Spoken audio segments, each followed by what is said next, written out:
Just add eggs to the noodles and you'll be surprised how economical and tasty they are.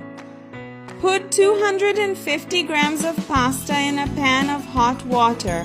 Add a teaspoon of salt and cook the pasta al dente. This recipe is amazing. Now we're going to crack 6 eggs into a bowl.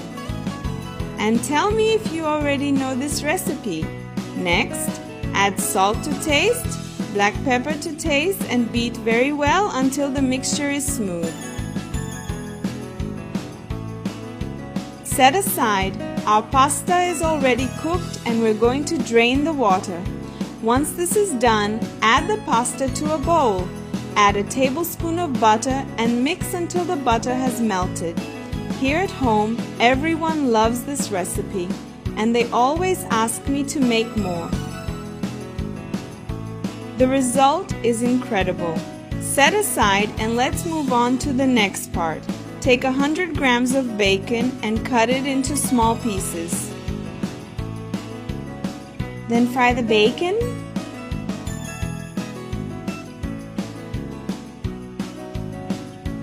Once the bacon is fried, we'll add it to the noodles. It will make the pasta much tastier.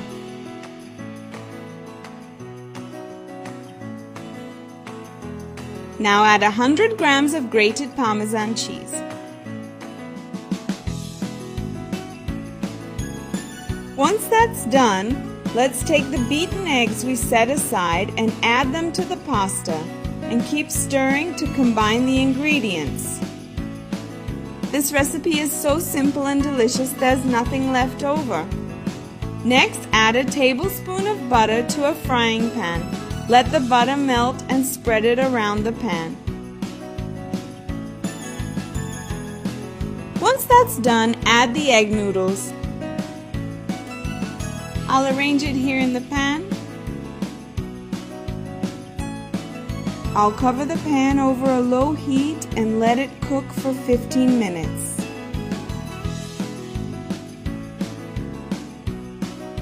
I'll add a little chopped parsley on top.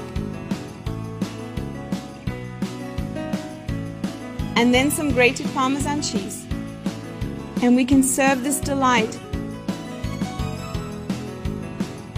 Look how wonderful it turned out. Make this recipe at home because I'm sure you'll love it. Doing it this way makes the pasta much more nutritious and tasty. So that's it, my loves. I hope you enjoyed it and I'll see you in the next video. Bye bye.